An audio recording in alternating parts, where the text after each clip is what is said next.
Bismillahirrahmanirrahim. Assalamualaikum warahmatullahi wabarakatuh.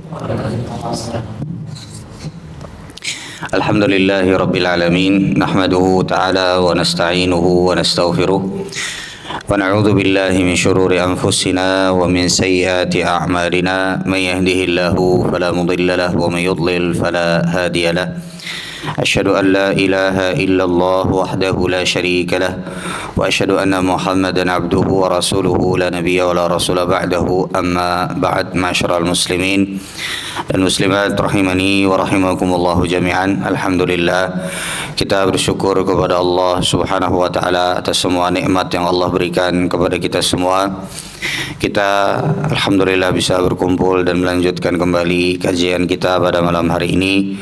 Semoga Allah Subhanahu wa taala merahmati kita semua, mengampuni dosa-dosa kita semua, dan semoga Allah menjadikan kita orang-orang yang bisa istiqamah di atas kebaikan sampai nanti Allah mewafatkan kita semua. Amin ya rabbal alamin. Masyiral muslimin dan muslimat rahimani wa rahimakumullah jami'an. Malam hari ini kita akan kembali melanjutkan kajian kita, kajian fiqh asma'illahi al-husna, fikih pemahaman serta faidah tentang nama-nama Allah Subhanahu wa taala yang husna, yang tiada lain di antara tujuan utamanya adalah kita mengenal Allah Subhanahu wa taala dan bisa mencintai Allah Subhanahu wa taala dan bisa menjadikan kita semua orang-orang yang kelak akan dimasukkan ke dalam surganya Allah Subhanahu wa taala dengan kita menghafal nama-nama Allah Subhanahu wa taala yang husna, memahami nama-nama Allah Subhanahu wa taala yang husna, dan semoga dengan ini kita bisa lebih mencintai Allah Subhanahu wa taala dan juga dicintai oleh Allah Subhanahu wa taala. Kita masih membahas tentang Al-Wali. Jadi di antara nama-nama Allah Subhanahu wa taala yang husna, kita telah sebutkan pada pertemuan yang lalu adalah Al-Wali. Ini akan kita lanjutkan pada kajian malam hari ini. Ada beberapa poin yang tersisa terkait dengan Al-Wilayah. Namun sebelumnya kita memurajaah terlebih dahulu apa yang kita sebutkan pada pertemuan yang telah lalu, bahwa di antara nama-nama Allah Subhanahu wa taala yang husna adalah Al-Wali. Jadi boleh kita menamai anak Abdul Wali, boleh. Ya, boleh kita menamai anak Abdul Wali karena Al-Wali di antara nama-nama Allah yang husna. Al-Wali kalau secara bahasa artinya adalah dekat dan mengurusi, ya, dekat dan mengurusi. Adapun kalau Al-Wali, nama Allah Subhanahu wa taala sebagai nama Allah Subhanahu wa taala, maka setidaknya mencakup 3 makna. Yang pertama adalah Al-Wali artinya Allah Subhanahu wa taala Maha menolong hamba-hambanya. Al-Wali artinya Allah Subhanahu wa taala Maha mengurusi hamba-hambanya. Al-Wali Allah Subhanahu wa taala Maha memberikan hidayah dan taufik kepada para hamba-hambanya. Dalilnya ada banyak yang telah kita sebutkan pada pertemuan yang telah lalu. Di antaranya Allah Subhanahu wa taala berfirman di dalam Al-Qur'an, "Balillahu maulakum." Dan Allah Subhanahu wa taala adalah maulakum, penolong kalian, zat yang mengurusi seluruh makhluknya. Ya, zat yang memberikan hidayah, taufik kepada hamba-hambanya. Kemudian juga di antaranya firman Allah Subhanahu wa taala, Allahu waliyul ladzina amanu. Allah adalah walinya orang-orang yang beriman. Allah walinya orang-orang yang beriman. Ini maknanya berarti adalah wilayah khassah. Kita sudah sebutkan pada pertemuan yang telah lalu. Baik. Kemudian jadi kalau kita mau murojaah ya Al-Wali, di antara nama-nama Allah Subhanahu wa taala ada Al-Wali. Al-Waliyu. Ini maknanya mencakup 3. Ya, Allah Subhanahu wa taala ya mengurus hamba-hambanya, Maha mengurus hamba-hambanya. Kemudian Allah Subhanahu wa taala Maha menolong atau memberikan pertolongan kepada hamba-hambanya. Kemudian juga Allah Subhanahu wa taala Maha memberi taufik. Taufik, hidayah, jalan kebaikan, ketegaran seseorang di atas ketaatan, di atas kebaikan. Nah ini makna dari nama Allah Subhanahu wa taala Al-Wali. Jadi kalau kita namai anak Abdul Wali, berarti namanya adalah hamba Allah Subhanahu wa taala yang maha mengurusi hamba-hambanya, ya, dan maha menolong hambanya, maha memberi taufik kepada hamba-hambanya. Baik, ini adalah makna Al-Wali. Nah, kita telah sebutkan pada pertemuan yang telah lalu, Al-Wali ini kan berarti maknanya Allah Subhanahu wa taala mengurus, menolong, memberi taufik. Nah, maka dari sini diambil yang disebut dengan al-wilayah. Artinya penolong, pengurus. Allah Subhanahu wa taala mengurus, menolong. Dan al-wilayah ini, agar supaya kita tidak keliru di dalam memahaminya, maka para ulama membagi menjadi dua. Ada yang namanya wilayah ammah, umum. Allah mengurusi seluruh makhluk, tidak ada yang keluar dari pengurusan Allah Subhanahu wa taala, nggak ada. Kalau kita katakan ada yang tidak diurusi oleh Allah dari makhluknya, ini berarti kita mengatakan ada Rabb selain dari Allah. Ini nggak boleh. Ini justru malah keliru. Ya, Ustadz, berarti orang kafir juga diurusi oleh Allah Subhanahu wa taala? Inggih. Semuanya, bahkan makhluk yang bukan sebagai makhluk manusia seperti pohon atau hewan, semuanya itu di bawah kepengurusan Allah Subhanahu wa taala. Jadi wilayah ammah ini artinya adalah Allah mengurusi seluruh makhluknya, mau mukmin, mau kafir, mau ahli maksiat, mau ahli taat, ya. Allah mengurus seluruh makhluk. Kalau ini umum, artinya semuanya, tidak ada yang bisa keluar dari poin ini, wilayah ammah. Justru keliru kalau kita sebut bahwa ada yang diurus selain dari Allah Subhanahu wa taala. Ada yang diurus, ada yang mengurus makhluk ini selain dari Allah Subhanahu wa taala. Nah, itu justru malah keliru. Baik. Kemudian yang berikutnya, jamaah sekalian, ada namanya wilayah khassah. Nah, wilayah khassah ini artinya adalah khusus. Khassah ini artinya adalah khusus. Khusus ini berarti hanya untuk sebagian hamba Allah, tidak untuk semua. Yang ini adalah maknanya Allah Subhanahu wa taala maha menolong hamba-hambanya. Allah Subhanahu wa taala maha memberi taufik, taufik. Bentuk kepengurusan Allah Subhanahu wa taala terhadap hamba-hamba Allah yang khusus ini adalah Allah Subhanahu wa taala akan menolong mereka pada saat mereka kesulitan. Allah memberikan petunjuk kepada mereka pada saat mereka kebingungan. Allah Subhanahu wa taala memberikan kepada mereka semua yang mereka perlukan untuk sampai kepada kebaikan. Itulah yang disebut dengan wilayah khassah, khusus hanya untuk sebagian orang yang Allah Subhanahu wa taala pilih mereka. Tentu saja karena ini khusus berarti ada kriteria tertentu. Kita sudah sebutkan pada pertemuan yang lalu. Kriterianya apa? Maka merujuk kepada hadis Nabi Shallallahu Alaihi Wasallam, hadis qudsi. Maka kriterianya, kalau kita bisa tarik garis besarnya, itu ada 3. Ya, kriterianya ada berapa jamaah sekalian? Ada 3. Yang pertama adalah orang-orang yang menjalankan kewajiban. Menjalankan apa, Pak? Kewajiban. Jadi bilanya ada orang yang tidak menjalankan kewajiban, 100% itu bukan wali Allah. 100%. Bisa dipastikan mereka bukan wali Allah Subhanahu wa taala. Ya. Yang kedua adalah orang-orang yang menjauhi keburukan, menjauhi kemaksiatan.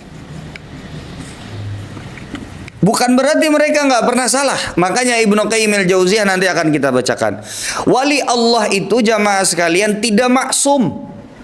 Wali Allah itu kata Ibnu Qayyim al-Jauziyah Juga kata Syekhul Islam Ibnu Taimiyah dalam kitab beliau Al-Furqanu Baina Awliya'ir Rahman wa Awliya'is Syaitan, pembeda antara wali-wali Ar-Rahman, wali-wali Allah dengan wali-wali syaitan. Beliau menyebutkan bahwa wali Allah itu tidak maksum, tidak terjaga dari kesalahan mereka manusia biasa.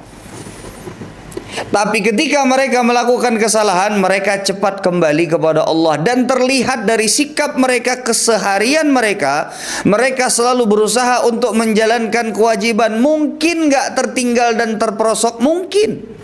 Tapi mereka cepat bertaubat kepada Allah Subhanahu wa ta'ala. Mereka juga berusaha untuk menghindari kemaksiatan. Mungkin gak mereka terjerumus ke dalam kesalahan? Mungkin. Tapi mereka berusaha untuk cepat kembali kepada Allah Subhanahu wa ta'ala.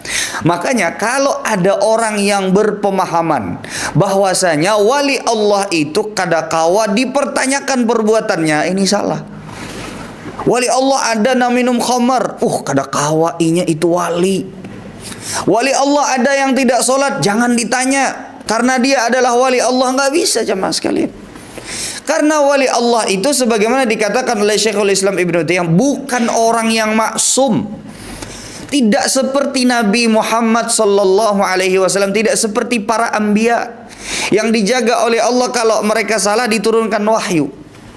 Itu para nabi. Tapi kalau wali-wali Allah Subhanahu wa taala tidak demikian, mereka manusia biasa yang berusaha untuk terus dekat kepada Allah Subhanahu wa taala. Nah, baru yang ketiga, adalah orang-orang yang menjalankan sunnah. Dan sunnah ini sudah kita sebutkan hadisnya pada pertemuan yang telah lalu.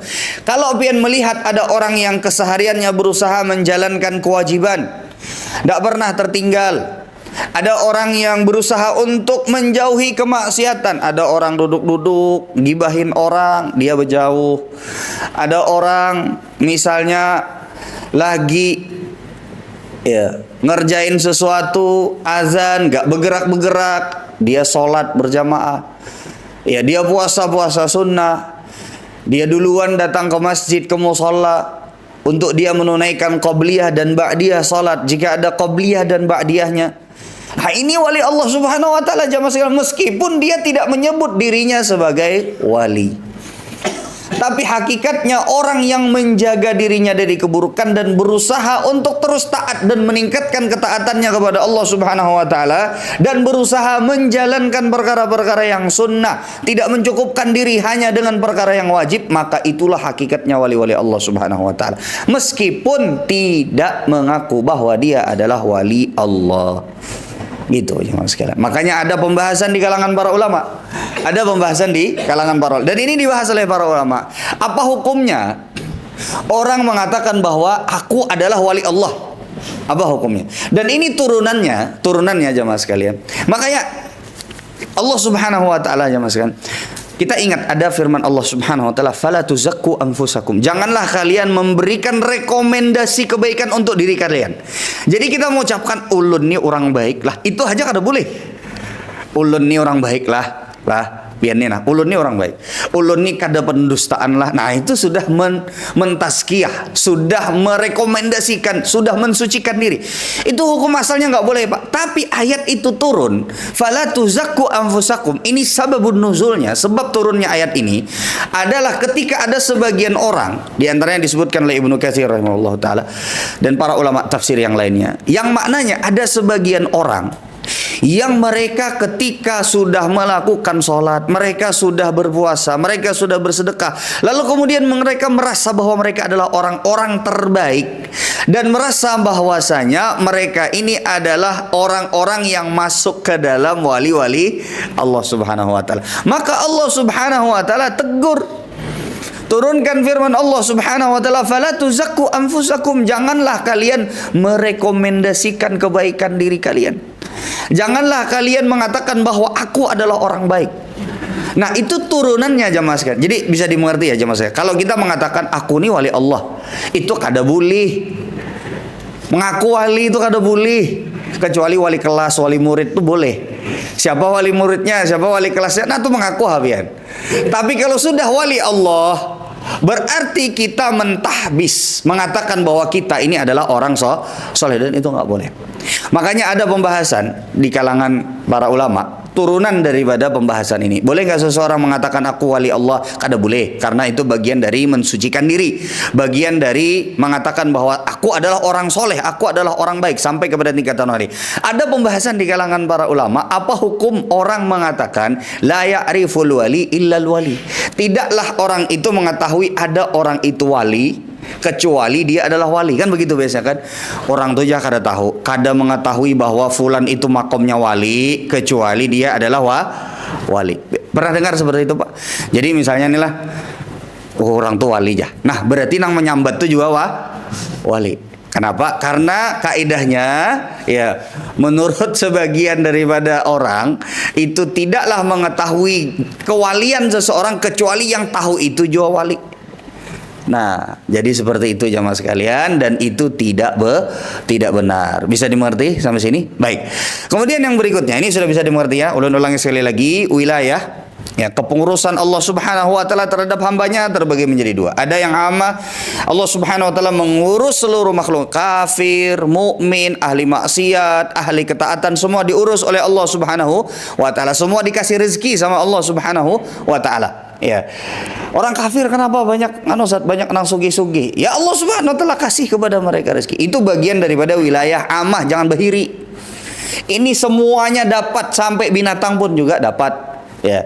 Adapun wilayah khasah ini hanyalah untuk hamba-hamba Allah Subhanahu wa taala yang khusus, spesial, istimewa. Makanya dalam hal ini kita sebutkan bahwa ada 3 ya tanda-tanda ciri-ciri. Yang pertama, orangnya adalah menjalankan kewajiban, yang kedua menjauhi kemaksiatan, yang ketiga adalah menjalankan sunnah. Baik, sekarang ya kita akan menyebutkan ya, kalau orang sudah menjadi wali Allah Subhanahu wa taala, apa yang akan dia dapatkan? Kalau orang sudah masuk wilayah khasah ini, apa yang akan dia dapatkan? Nah, ini yang akan kita bahas pada kesempatan kali ini. Baik, ulun hapus ya sebelah sini ya. Baik.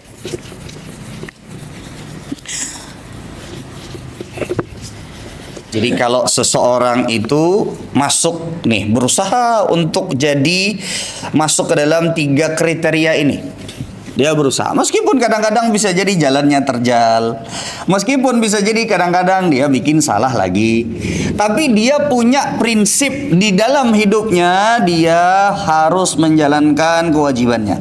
Dia harus menjauhi larangan-larangan Allah Subhanahu wa taala. Dia pengen pokoknya yang sunnah sebanyak-banyaknya dia kerjakan. Prinsip hidupnya seperti itu. Itu sedang dia berproses menjadi wali Allah Subhanahu wa taala.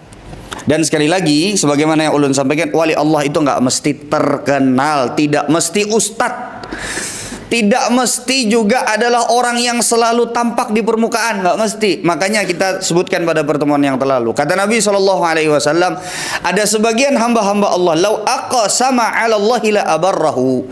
Kalau mereka bersumpah minta sesuatu kepada Allah, wallahi ya Allah, demi Allah, pengennya begini, la abarrahu, Allah akan kabulkan seluruh permintaannya.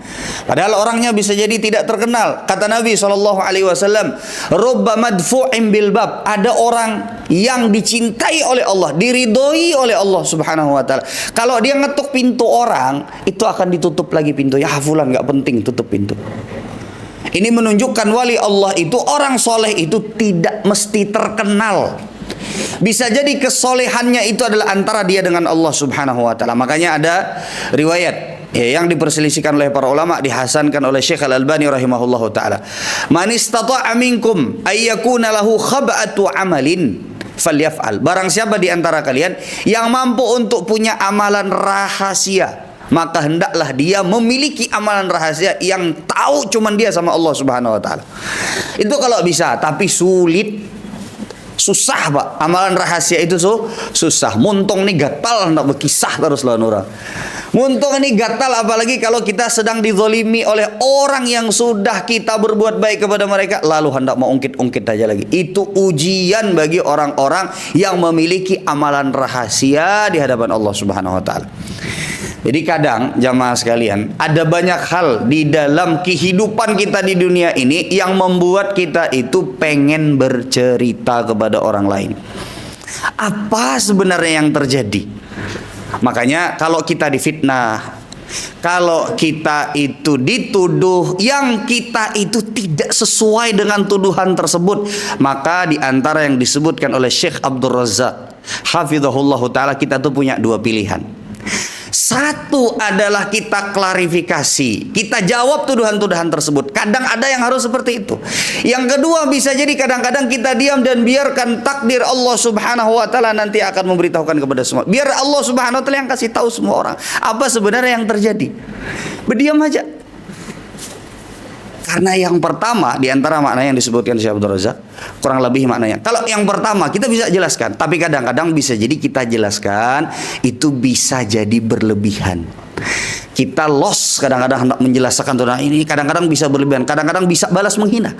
Tapi kalau kita diam, angkat tangan kepada Allah Subhanahu wa taala, berdoa kepada Allah, ya Allah, Engkau yang lebih tahu tentang apa sebenarnya yang terjadi. Ya Allah, biarkan semua makhluk-Mu ya Allah tahu sebenarnya apa yang terjadi. Ini yang bahaya, Pak. Ini yang bahaya. Makanya kita tuh kalau sedang difitnah, sedang disambati orang, pilihannya dua. Satu, diam. Biarkan Allah Subhanahu wa taala yang memberitahu seluruh makhluknya. Ya.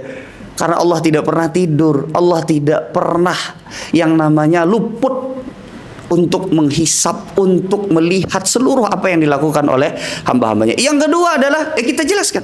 Tapi kalau kita mau nempuh yang kedua, hati-hati. Jangan sampai nanti menjelaskannya kelewatan.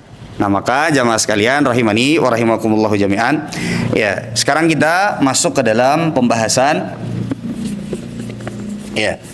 wilayah khassah, yang khusus.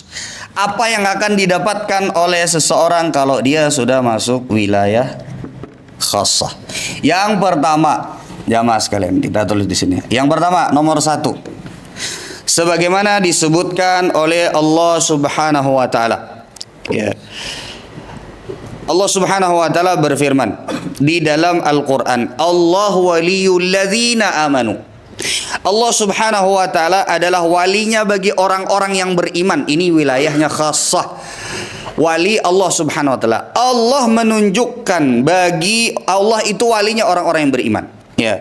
Yukhrijuhum minadh-dhulumati ilan nur. Allah Subhanahu wa taala memberikan hidayah kepada mereka, mengeluarkan mereka dari kegelapan, dari keburukan kepada sesuatu yang terang dan baik. Berarti di sini Allah Subhanahu wa taala bagi mereka yang bisa melakukan 3 perkara ini, yang berusaha untuk melakukan 3 perkara ini, maka Allah Subhanahu wa taala akan menunjukkan kepada mereka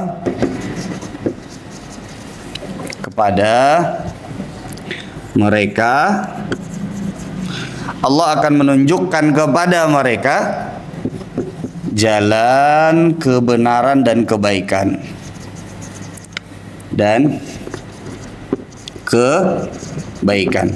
Ini sebagaimana tadi disebutkan di dalam ayat yang tadi kita baca. Allahu waliyul ladzina amanu yukhrijuhum minadh-dhulumati ilan nur.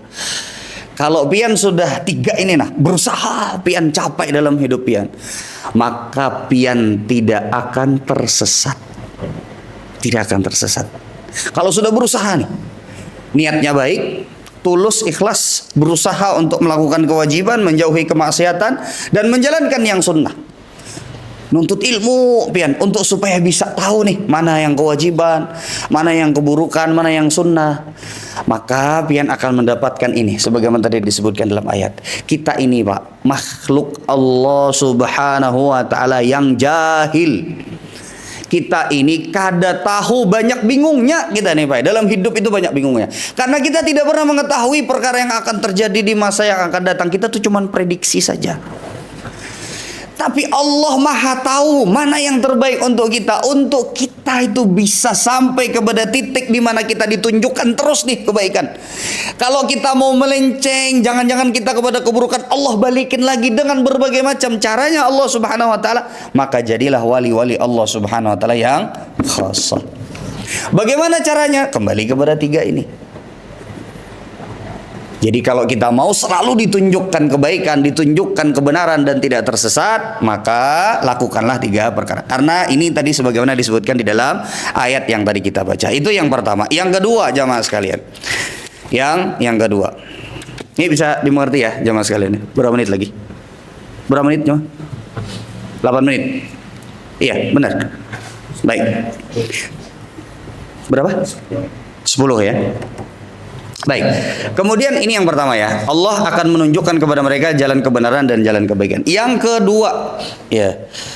Allah Subhanahu wa taala akan ampuni dosa-dosa mereka. Subhanallah. Jadi yang kedua, Allah ini ya mengampuni dosa-dosa mereka. Nih, dosa-dosa mereka. Allah Subhanahu wa taala berfirman di dalam Al-Qur'an. Kata Allah Subhanahu wa taala, ya, di sini Allah Subhanahu wa taala menyebutkan doa dari orang-orang yang saleh. Anta waliyuna. Ya Allah, Engkau adalah wali kami. Ya, faghfir lana warhamna. Ampunilah kami dan juga rahmatilah kami. Wa anta khairul ghafirin, dan Engkau adalah sebaik-baiknya zat yang maha mengampuni. Ya, jadi seperti itu. Jadi makanya banyak ketaatan itu jamaah sekalian, banyak ketaatan itu yang ujungnya adalah ampunan Allah Subhanahu wa taala. Contoh seperti antara satu salat kepada salat yang lainnya, kata Nabi sallallahu alaihi wasallam, itu adalah ampunan Allah. Pian nunggu antara salat maghrib sampai isya, itu adalah ampunan Allah Subhanahu wa taala. Contoh yang lain, orang-orang yang menuntut ilmu, maka dikatakan kepada mereka faqumu maghfurin. Berdirilah kalian setelah selesai majelis ilmunya maghfurin, diampuni oleh Allah Subhanahu wa taala. Banyak sekali kata-kata. Contoh seperti misalnya, pian perhatikan nggak ketika kita puasa Ramadan?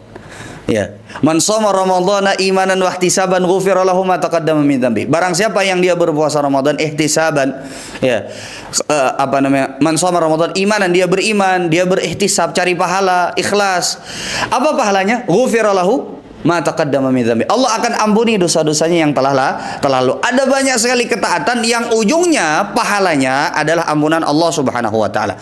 Makanya wali-wali Allah Subhanahu wa taala itu orang-orang yang berusaha untuk menjalankan 3 ini akan senantiasa selalu di bawah naungan ampunan Allah Subhanahu wa taala. Ini yang keberapa, Pak?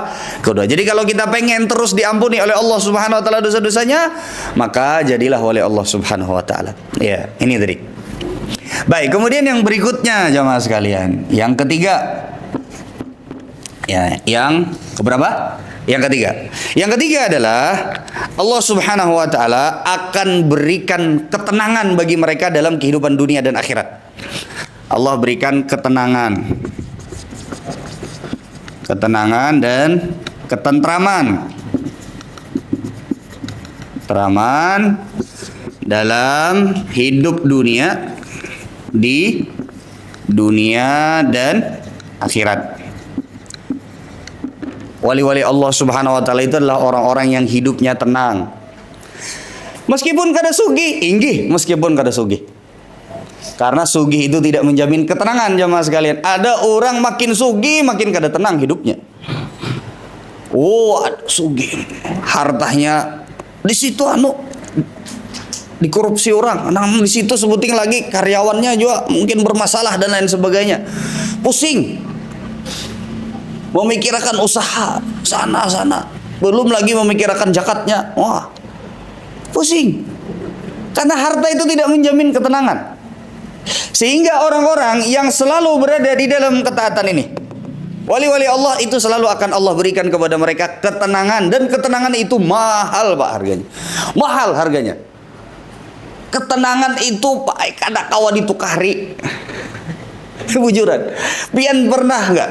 Sebagian riwayat menyebutkan bahwasanya Umar bin Khattab radhiyallahu taala anhu, ya kalau kita lihat dari biografi beliau jemaah sekalian, itu adalah orang yang bisa tidur di bawah pohon kurma. Padahal beliau adalah Amirul Mukminin, pemimpin negara, yang wilayah kekuasaannya makin bertambah hari demi hari, guring di bawah pohon kurma. Itu ketenangan. Makanya kata Nabi Shallallahu Alaihi Wasallam, kalau orang yang berjihad di jalan Allah, itu bisa tidur malam harinya sebelum mereka berjihad di jalan Allah, itu adalah nikmat dari Allah Subhanahu Wa Taala. Tidur itu kan menunjukkan ketenangan, jamaah sekalian. Padahal besoknya mau perang. Sehingga kalau orang itu bisa tidur pada saat mereka berjihad di jalan Allah Subhanahu Wa Taala, itu menunjukkan betapa tenangnya mereka. Nah, itulah tadi wali-wali Allah itu akan Allah berikan ketenangan kepada mereka, termasuk juga ketenangan di rumah tangga mereka. Ya, makanya Allah Subhanahu Wa Taala berfirman, ini hubungannya sama ini jamaah sekalian ya. Allah Subhanahu Wa Taala berfirman, ya, litaskunu ilaiha. Laki-laki itu pada istrinya adalah untuk mencari ketenangan dan ketentraman. Jadi bila tiap balik ke rumah kada tenang, kada tentram, nah ini perlu dipertanyakan rumah tangganya. Ya, aur hendak ada aja terus masalah. Berarti tidak tentram, berarti tidak tenang. Padahal di antara tujuan terbesar pernikahan adalah sebagaimana dikatakan oleh Allah, litaskunu ilaiha.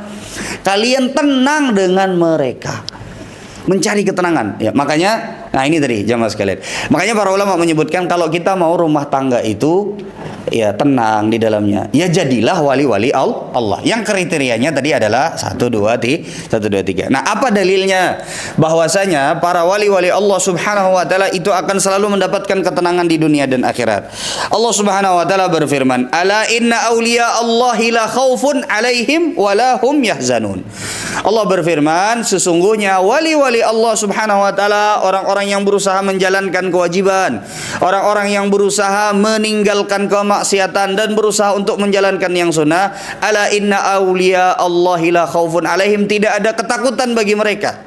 Wala hum yahzanun, dan mereka pun juga tidak bersedih. Ketenangan itu unsurnya 2 jemaah sekalian. Ketenangan itu unsurnya 2 yang disebutkan dalam ayat ini. Ya, jadi ketenangan itu unsurnya 2. 1 adalah tidak merasa takut. Takut. Yang kedua adalah apa tadi, Pak? Tidak sedih, betul. Tidak sedih. Ini pilar ketenangan. Jadi kalau seandainya seseorang itu meskipun banyak harta, meskipun punya jabatan, tapi dia merasa takut, jangan-jangan aku terumpat korupsi, nah itu berarti kada tenang. Atau dia banyak harta tapi sedih terus, karena misalnya padahal target ulun bulan ini misalnya keuntungannya 100 juta, tapi keuntungannya cuman dapat 50 juta. Masya Allah, 50 juta aja sedih. Itu berarti tidak tenang jemaah sekalian.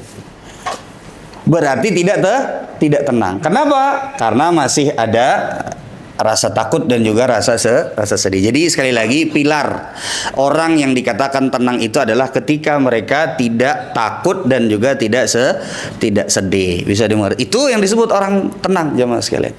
Baik, kemudian yang berikutnya, dan ini bisa kita raih pada saat kita menjalankan kewajiban, memenuhi menjauhi kemaksiatan dan juga berusaha menjalankan yang sunnah. Ini yang keberapa nih? Yang keberapa sekarang? Yang keempat. Baik. Sekarang yang keempat, ya kita taruh di sini ya.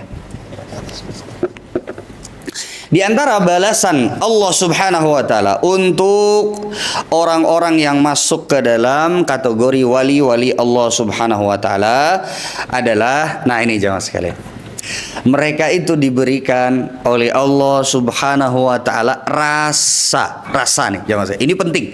Rasa ini adalah rasa yang kalau kita punyai di dalam kehidupan kita di dunia, ini diantaranya bisa membuat kita tenang.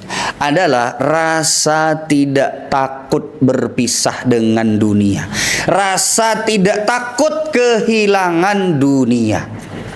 Jadi ya, tidak sedih, tidak khawatir ketika berpisah dari perkara yang kaitannya dengan dunia.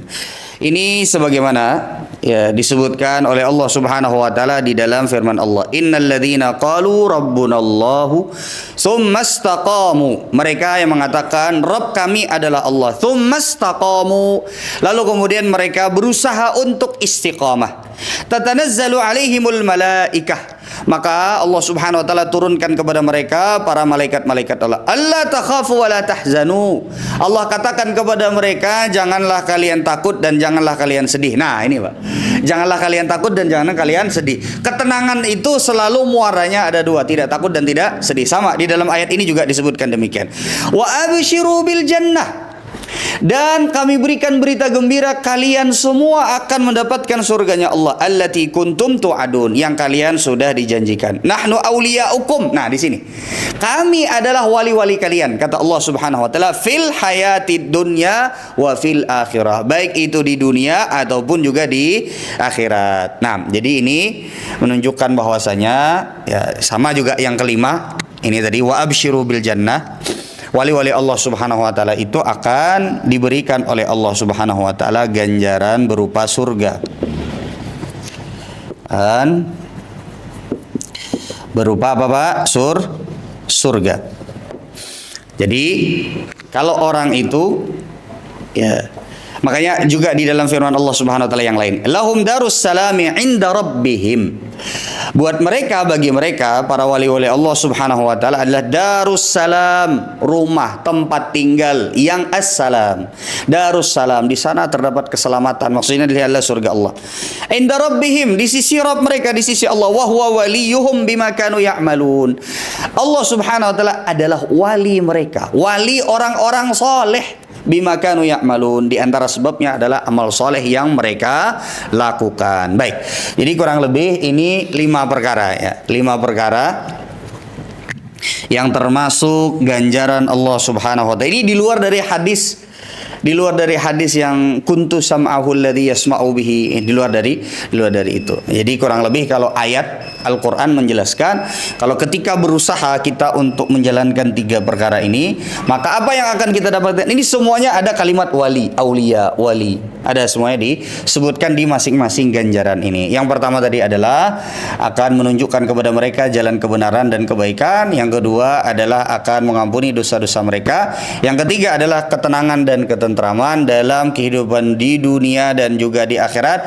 Di antara pilar ketenangan itu ada 2, orang merasa tidak takut dan merasa tidak sedih. Yang keempat adalah tidak sedih ketika berpisah dengan dunia, dan ini penting sekali. Ada banyak sekali orang-orang yang kehilangan kesempatan untuk berbuat baik terhadap perkara akhirat mereka nggak sedih. Tapi kalau hilang perkara dunia mereka sedih. Nah itu berarti bukan termasuk daripada orang-orang yang masuk ke dalam golongan wali-wali Allah Subhanahu wa taala yang khusus. Yang kelima adalah ganjaran berupa surga sebagaimana yang tadi kita sebutkan. Baik. Kemudian baik, ulun rasa kita cukupkan sampai demikian. Semoga Allah Subhanahu wa taala jadikan kita semua orang-orang yang berusaha bisa untuk menjalankan kewajiban dan menjauhi kemaksiatan dan berusaha untuk menjalankan perkara-perkara yang sunnah. Semoga Allah ridhai kita semua dan jadikan kita semua orang-orang yang bisa berkumpul kembali dalam surganya Allah Azza wa Jalla kelak pada hari kiamat, dan semoga Allah Subhanahu wa taala mengampuni dosa-dosa kita, menerima amal ibadah kita semua. Subhanakallahumma wa bihamdika asyhadu an la ilaha illa anta astaghfiruka wa atubu ilaik. Assalamualaikum warahmatullahi wabarakatuh.